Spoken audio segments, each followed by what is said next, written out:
Terpaksa menjadi sugar baby. Bab 013. Zahwa menyesali mengapa hidupnya bisa berubah semenyiksa ini, padahal sedikit pun Zahwa tak pernah menuntut apa-apa.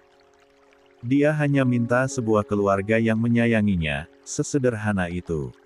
Entah hilang kemana harga dirinya, mungkin sudah menyusut ketika tanda tangan di surat perjanjian itu ia bubuhkan. Menyesali memang tidak ada gunanya sebab segalanya sudah terlanjur terjadi. Setetes air mata Zahwa terjatuh, menyadari betul akan hal tersebut. Sekarang, air mata tak jagi Zahwa seka cepat-cepat. Dia hanya membiarkan tetesan bening itu berjatuhan.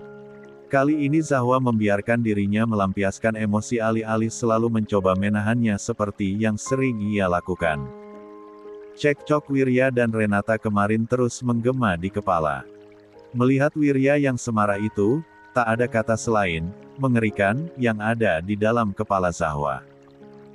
Bagaimana suara pria itu yang meninggi, juga bagaimana ekspresi marah di wajahnya langsung menghilangkan aura misterius yang biasanya tergambar dari pria itu menjadi berubah kelam dan berapi. Bukan lagi mengintimidasi, melainkan menyeramkan dan terlalu menakutkan. Zahwa syok, batinnya seolah terguncang melihat pertengkaran itu, apalagi akibat utamanya adalah karena kecerobohan bodohnya yang tidak hati-hati. Belum jagi karena satu hal ini, satu hal yang membuat pikiran Zahwa kacau hingga membuatnya secara mendadak pergi dari rumah menuju stasiun kereta. Wirya membelanya. Wirya membela Zahwa di hadapan Renata. Hingga detik ini, Zahwa tidak tahu mengapa pria itu jadi bersikap seperti itu hingga memancing kemarahan Renata di titik tertinggi. Zahwa paham sikap Renata memang tidak benar. Kakaknya itu memang acap kali bertingkah seenaknya, namun tindakan Wirya juga sama sekali tak Zahwa harapkan. Bahkan terpikir pun tidak. Wirya tidak seharusnya begitu. Zahwa begitu takut kalau Renata curiga yang tidak-tidak kepada dirinya dan Wirya. Zahwa terlalu paranoid, dia sangat-sangat mengakui itu. Wajar bukan? Jika sesuatu yang ia tutup saja adalah sebuah dosa yang tak termaafkan. Zahwa paham, sangat paham akan kontrak yang sudah ia tanda tangani. Jika dijelaskan dalam bahasa kasar, dia harus melayani Wirya selama 3 bulan juga menurut dan tidak membantah sesuai dengan apa yang Wirya selalu katakan berkali-kali. Tanda tangan dan cap sidik jarinya menjadi penanda tegas bahwa Zahwa harus menurut dan tidak boleh melanggar. Namun Zahwa juga seorang manusia yang bisa tidak terima karena terlalu ditekan, yang bisa memberontak jika itu sudah keterlaluan. Zahwa sadar dia hanya seorang perempuan lemah yang terlalu tidak terbiasa akan situasi yang dia alami. Sekarang, Zahwa perlu menenangkan diri, sejenak saja menghindar untuk menata hatinya yang terasa berantakan. Karena nyatanya, waktu seminggu tanpa Wirya hari itu belum cukup untuknya bisa membentengi hati dari segala kekacauan yang sudah terjadi di hidupnya yang tak lagi sama. Zahwa perlu kekuatan, karena itu, selama 4 jam dengan 2 kali transit, Zahwa tiba di sebuah kota yang ternyata begitu ia rindukan. Sudah berapa lama Zahwa tidak menginjakkan kaki di sini? Zahwa rasa sudah 2 tahun. Terakhir, ketika liburan panjang kuliahnya dulu. Langsung saja Zahwa memesan ojek online roda 4 yang akan mengantarnya ke sebuah tempat yang menjadi saksi hidupnya sedari kecil hingga beranjak remaja. Panti Asuhan Harapan Bunda. Perlu waktu 30 menit tambahan waktu untuk menuju tempat penuh kenangan itu. Rasa tertekan yang Zahwa alami sedikit memudar ketika melihat jalanan familiar yang masih terpatri jelas di ingatan. Senyum pertama Zahwa hari ini terbit tatkala melihat pagar sebuah bangunan sederhana dengan pelang kecil bertuliskan, Panti Asuhan Harapan Bunda, yang tak berubah sejak 2 tahun lalu Zahwa lihat. Terima kasih, Pak. Zahwa memberikan sejumlah uang yang disebutkan supir ojol lalu keluar dengan perasaan yang lebih cerah.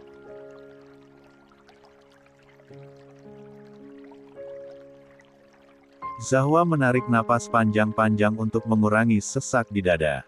Bola matanya berpendar ke sekeliling. Pada halaman berumput luas yang masih sama namun Zahwa sedikit mengernyit ketika menemukan area bermain di sudut kiri halaman nampak berkarat juga catnya terkelupas. Ada apa? Zahwa. Zahwa seketika menoleh, senyum sumringahnya terbit begitu saja ketika menemukan seorang wanita dengan beberapa kantong belanjaan di tangannya. Bunda. Zahwa memanggil semangat. Dia segera berlari untuk memeluk wanita yang berumur setengah abad itu. Ya ampun. Kok enggak bilang-bilang Bunda dulu mau datang ke sini? Lia? Wanita yang dipanggil Zahwa, Bunda itu bertanya begitu kaget namun juga ada ekspresi lain yang gagal Zahwa pahami. Surprise, senyum manis Zahwa terbentuk. Maaf ya Bunda aku baru bisa datang sekarang, ucapnya menyesal. Lia tersenyum haru. Dia mengelus kepala Zahwa penuh kasih sayang.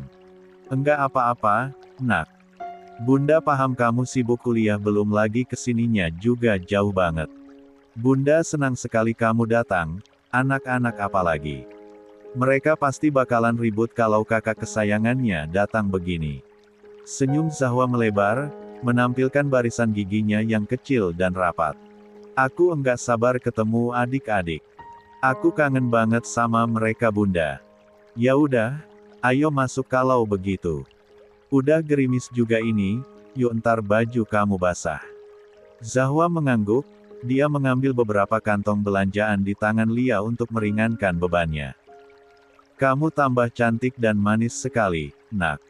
Bunda senang sekali melihat kamu yang lebih berisi. Lia berucap, ekspresi bahagia nampak sekali tercetak di wajahnya. Zahwa merasa terenyuh. Sudah lama sekali rasanya dia tidak merasakan kasih sayang yang tulus seperti ini. Hati Zahwa yang gersang dan kering kerontang seolah menghadirkan oase nan meneduhkan. Bagaimanapun juga Bunda Lia tetaplah menjadi wanita yang paling ia sayangi. Seorang malaikat tak bersayap yang menyelamatkan Zahwa yang sudah dibuang bahkan setelah sehari dilahirkan. Ditaruh begitu saja di depan sebuah rumah yang dimana ditakdirkan bahwa rumah tersebut adalah rumah Lia. Kata Bunda Lia, tengah malam dia mendengar suara tangis di luar rumahnya. Dia pikir itu anak tetangga namun suara tangis tak kunjung berhenti membuatnya penasaran dan akhirnya memilih keluar rumah. Betapa kagetnya ia ketika menemukan seorang bayi mungil yang bahkan tali pusarnya saja belum lepas. Lia kebingungan ketika tidak ada siapapun di sekitarnya belum lagi Zahwa kecil yang terus-terusan menangis merasa kedinginan juga lapar. Alhasil, Lia memilih membawa Zahwa masuk ke dalam rumah dan dia menjadi lebih kaget lagi ketika menemukan selembar kertas, 3 lembar uang ratusan juga 1 kotak susu yang ada di dalam plastik di samping tubuh Zahwa. Kertas itu bertuliskan, "Tolong terima anak saya. Tolong kasihi dia dengan penuh kasih sayang. Maafkan saya dan terima kasih." Kertas itu bahkan masih Zahwa simpan rapi di dalam dompetnya. Lia yang baru saja rahimnya diangkat karena penyakit yang ia derita, seolah mendapatkan anugerah luar biasa dari Yang Maha Kuasa. Malam itu bersama sang suami, mereka menangis bahagia. Alhasil, atas kehadiran Zahwa, itu jugalah yang mengilhamkan Lia untuk membangun sebuah panti asuhan. Membantu lebih banyak anak yang tak terlalu beruntung dalam hidupnya. Zahwa merasa benar-benar beruntung bisa diselamatkan oleh Lia yang begitu baik hatinya. Bunda ini ditaruh di dapur, ya. Kalimat Zahwa tersentak juga mengecil ketika masuk ke dalam bangunan panti. Anak-anak terlihat sibuk membawa ember lalu menampung tetesan air yang terjatuh dari atap. Perasaan Zahwa makin merasa tidak enak. Dia menatap Lia penuh tanda tanya. Lia yang paham tatapan itu menghela napas getir, senyumnya nampak sendu. Akan Bunda jelaskan, ujarnya begitu sedih, mengajak Zahwa masuk ke dalam. Dengan linglung Zahwa mengikuti. Sebuah tanya tanda besar muncul ke dalam kepalanya. Ada apa, Kak Zahwa? Baru saja Zahwa ingin duduk, panggilan semangat itu menahan pergerakan Zahwa. 3 orang anak kecil berlarian mendekat ke arahnya. Zahwa tersenyum lebar, membentangkan tangan dengan sedikit menunduk, menyambut 3 bocah itu ke dalam pelukan. Kak Zahwa kesini. Tanya seseorang bocah lelaki dengan tahi lalat di ujung bibirnya. Ekspresinya begitu riang melihat kehadiran Zahwa. Pandu namanya. Kok gak bilang-bilang? Vira kangen Kak Zahwa. Bocah perempuan dengan rambut yang ikal alami memeluk erat leher Zahwa. Kak Zahwa kesini bawa apa? Ada mainan gak? Bocah lelaki yang lebih pendek bertanya penuh penasaran, melompat-lompat penuh kegirangan di dalam pelukan Zahwa. Kiki namanya. Zahwa sempat kehilangan kata melihat mereka bertiga. Tercengang ketika melihat badan mereka yang jauh lebih kurus dari yang terakhir kali Zahwa lihat 2 tahun lalu. Belum lagi pakaian yang mereka pakai nampak sudah kekecilan. Bola mata Zahwa memanas namun mati-matian dia menahannya. Hai, kesayangan kakak. Kakak juga kangen. Zahwa mencium pipi mereka satu persatu. Tenang aja, kakak bawa banyak mainan kok, makanan juga. Entar dibagi sama kakak-kakak yang lain ya. Ucapnya, pada 3 bocah yang termuda kedua di panti ini karena yang paling muda adalah 2 bayi yang baru berumur 1 tahunan. Asitik. Mereka bersorak heboh bersamaan. Kakak ayo kita main. Iya. Aku mau main bareng kakak. Entar dulu ya, sayang.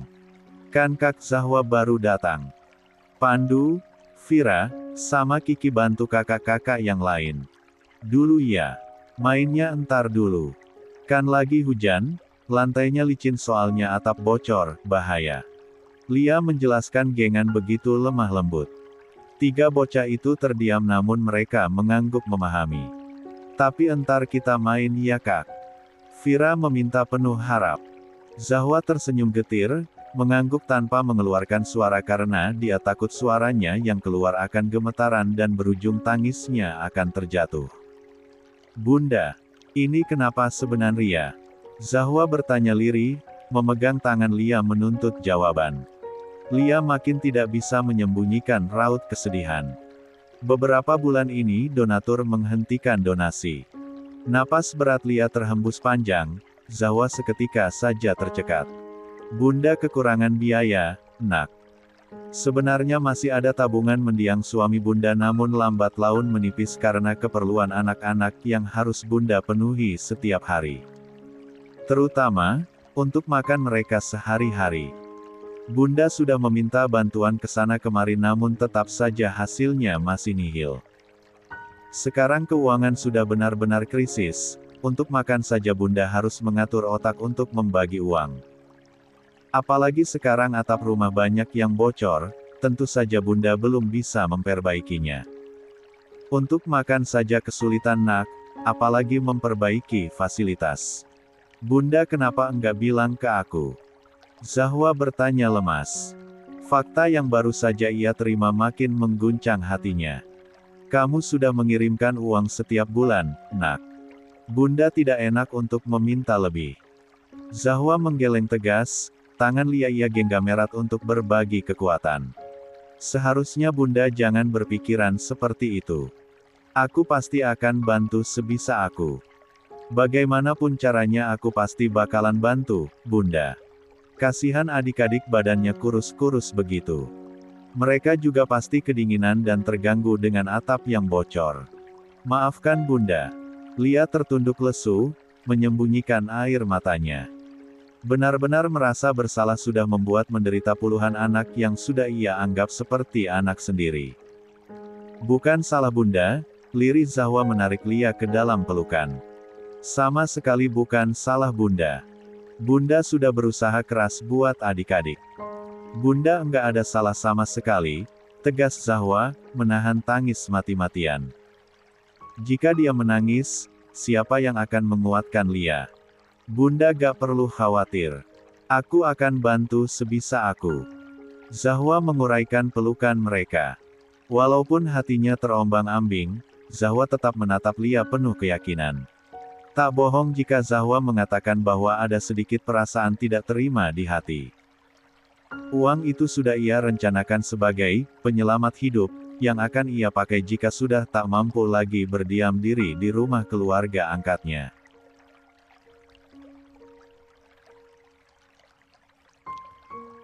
Tapi, keadaan panti asuhan yang menjadi penyelamat hidupnya membuat Zahwa mencoba mengabaikan perasaan itu. Ada puluhan adik-adiknya yang perlu uluran bantuannya.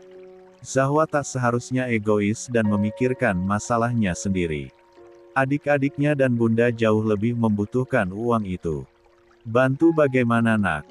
Bunda tidak enak mengganggu kamu lagi. Kamu sudah bahagia dengan keluarga baru kamu. Jangan bilang begitu bunda. Mengganggu apanya? Enggak sama sekali. Bunda itu sudah seperti ibu bagi aku. Sebagai anak pertama, aku juga harus bertanggung jawab untuk adik-adik aku. Zahwa tersenyum simpul, berusaha menenangkan Lia. Bunda jangan pikirkan apa-apa, untuk kali ini serahkan saja ke aku. Bunda tenangkan diri dulu, pasti bunda capek banget kan sendirian memikirkan nasib adik-adik. Lirik Zahwa begitu sedih. Bunda tidak tahu mau ngomong apa-apa lagi. Lia menyeka air mata terharunya. Terima kasih banyak, nak. Terima kasih sudah menyayangi adik-adik di sini. Mereka adik-adik aku bunda. Aku pasti akan membantu mereka. Bunda senyum dong. Jangan menangis begitu, entar kelihatan adik-adik mereka jadi ikutan sedih juga. Lia terkekeh masih dengan air mata yang berderai. Aku akan menginap hari ini dan besok. Maaf bunda tidak bisa lama karena aku harus bimbingan skripsi dengan dosenku 2 minggu sekali. Tidak apa-apa nak. Bunda paham sekali kalau Zahwa pasti sibuk. Sekarang kita makan dulu ya bunda. Kita pesan makanan, yang banyak biar adik-adik enggak kelaparan lagi. Besok kita urus atap yang bocor dan hal jain yang harus diperbaiki. Kamu sudah dewasa sekali, nak. Bunda semakin ingin menangis saja. Zahwa terkekeh, senyum tulusnya terbentuk. Kan aku anak bunda. Ayo kita kumpulin adik-adik, hari ini enggak usah memasak. Kita pesan di luar saja. Lia mengangguk. Mereka pasti senang kali, nak. Akokok. Kak Zahwa ayamnya enak banget. Yogi sudah enggak pernah makan ayam lagi, tapi sekarang makanannya enak terus banyak lagi. Makasih kakak. Kak Zahwa makasih banyak ya. Kak Zahwa cantik sering-sering datang ya, biar kita makan enak setiap hari bukan tahu tempe aja. Kalimat-kalimat itu begitu polos dan lugu terucapkan oleh bocah-bocah yang makan dengan begitu lahapnya itu. Kalimat yang sukses menorehkan luka di hati Zahwa. Rasanya sakit melihat nasib adik-adiknya yang seperti ini. Melihat mereka yang makan begitu lahap benar-benar mengiris hati Zahwa. Menyesal Zahwa sudah mengeluh tentang hidupnya. Dia memang tersiksa namun dia tetap bisa tidur nyaman di ruangan berak tanpa takut kebocoran air hujan. Dia memang lelah mengerjakan rumah namun dia tak pernah kelaparan karena makanan sisa milik Dian selalu banyak tersisa. Bukan seperti adik-adiknya yang harus menyusut bobot badannya sebab tak bisa makan dengan layak sehingga nutrisi di tubuhnya tak terpenuhi. Makannya yang pelan-pelan saja. Kakak pesan banyak kok, pasti kebagian. Nambah juga bisa sepuasnya. Kalau kurang nanti kita bisa pesan lagi, oke. Ucap Zahwa ceria, menatap penuh kasih sayang bocah-bocah tak sedarah namun sudah terasa seperti keluarga itu. Sorakan riang dan bahagia langsung terdengar. Melihat senyum mereka, canda tawa yang mereka lontarkan juga lahapnya makanan yang masuk ke dalam mulut mereka mendatangkan kebahagiaan dan ketentraman. Sendiri di hati Zahwa. Akan bagaimana jadinya nasib adik-adiknya jika Zahwa tak punya simpanan uang di tabungannya. Zahwa tak mampu membayangkan mereka yang menderita dalam waktu yang lebih lama lagi. Zahwa akan menyimpan rasa sakitnya sendiri. Adik-adiknya jauh lebih penting sekarang. Zahwa sangat-sangat perlu uang untuk mereka. Pikiran Zahwa seketika saja tertuju pada Wirya. Jika tak ada pria itu, bagaimana jadinya jika Zahwa tak berdaya untuk membantu adik-adiknya? Sepertinya Zahwa harus menurunkan ego juga pertahan dirinya. Sekarang, dia teramat memerlukan Wirya.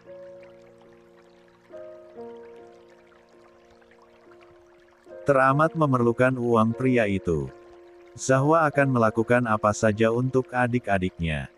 Zahwa mengelus kepala Vira yang tertidur di sebelahnya berulang-ulang kali. Tangan mungil bocah itu menggenggam erat tangan Zahwa membuatnya merasa terenyuh begitu saja. Sedang di sisinya yang lain berjajar anak-anak lain yang juga tertidur lelap. Zahwa sudah lama sekali tidak merasakan tidur bersama-sama seperti ini dan rasanya bahagia sekali bisa menikmati kebersamaan di dalam kesederhanaan ini. Sejak tadi pagi Zahwa bersama Lia sibuk mengurus panti. Memanggil beberapa tukang untuk memperbaiki atap yang bocor juga ke pasar untuk membeli sembako yang sudah Zahwa kira-kira setidaknya cukup untuk adik-adiknya di panti selama 2 minggu ke depan. Zahwa juga membeli susu untuk beberapa balita. Ini yang sebenarnya paling menguras isi tabungannya karena susu untuk bayi yang umurnya baru beberapa bulan sungguh mahal sekali. Tapi daripada mengeluhkan harganya, Zahwa lebih mengkhawatirkan jika balita-balita itu kelaparan dan kekurangan gizi.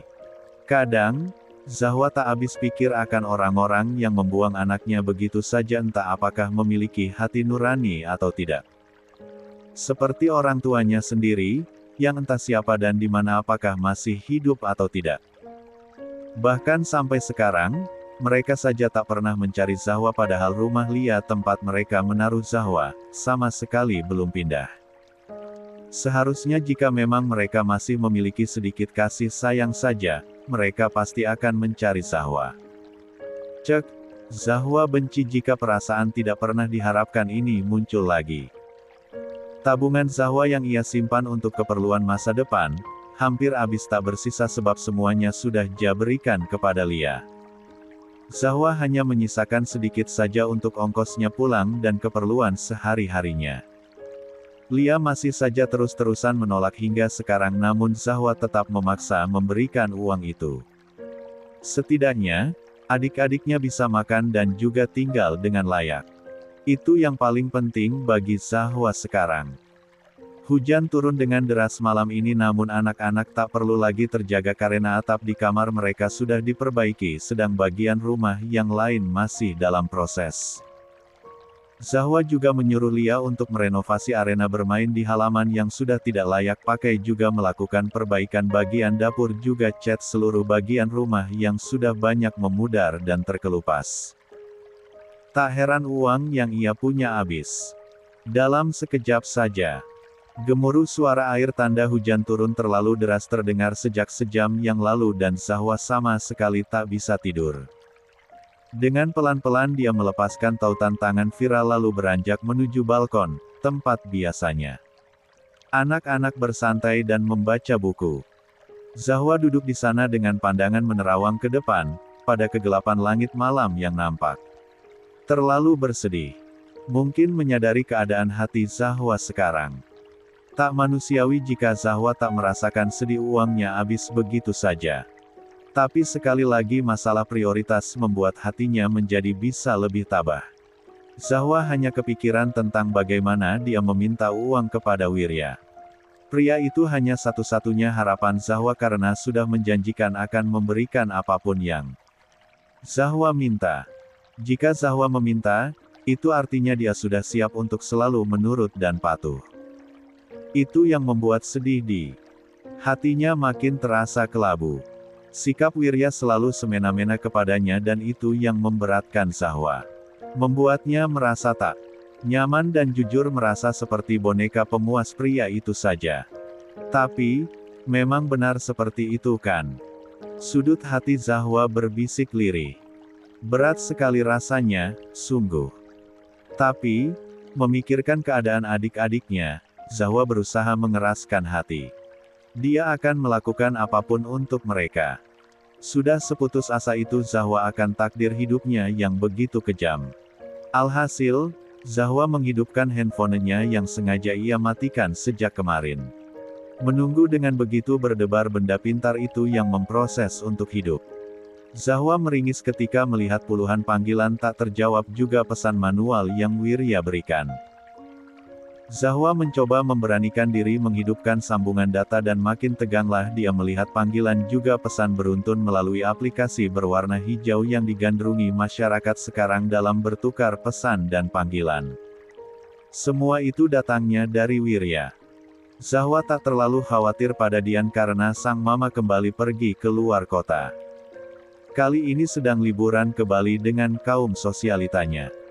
Zahwa memegang dadanya yang berdebar terlalu kuat, mengambil napas panjang lalu menghembuskannya kuat untuk mempersiapkan diri.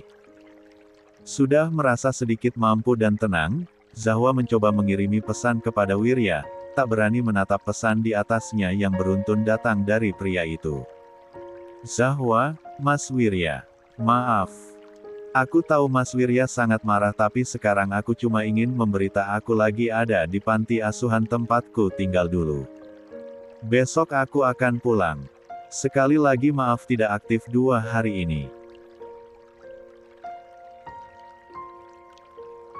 Zahwa gigit jari, tegang setengah mati melihat centang 2 di ujung catnya. Dan napasnya tertahan ketika beberapa detik saja catnya sudah dibaca lalu di detik selanjutnya sebuah panggilan terlihat.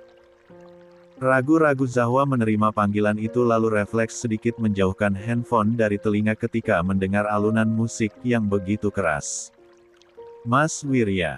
Panggil Zahwa berbisik. Tak ada sahutan, hanya terdengar bunyi gemerisik lalu suara musik itu makin memelan. Mungkin, Wirya berjalan menjauh. Mas Wirya. Maaf. Zahwa mencicit sekali lagi ketika keheningan masih menyambutnya. Suara seperti pemantik terdengar lalu hembusan napas Wirya yang agak keras tak seberapa lama kemudian. Zahwa segera tahu pria itu tengah merokok sekarang. Kamu ini memang hobi sekali menghilang ya.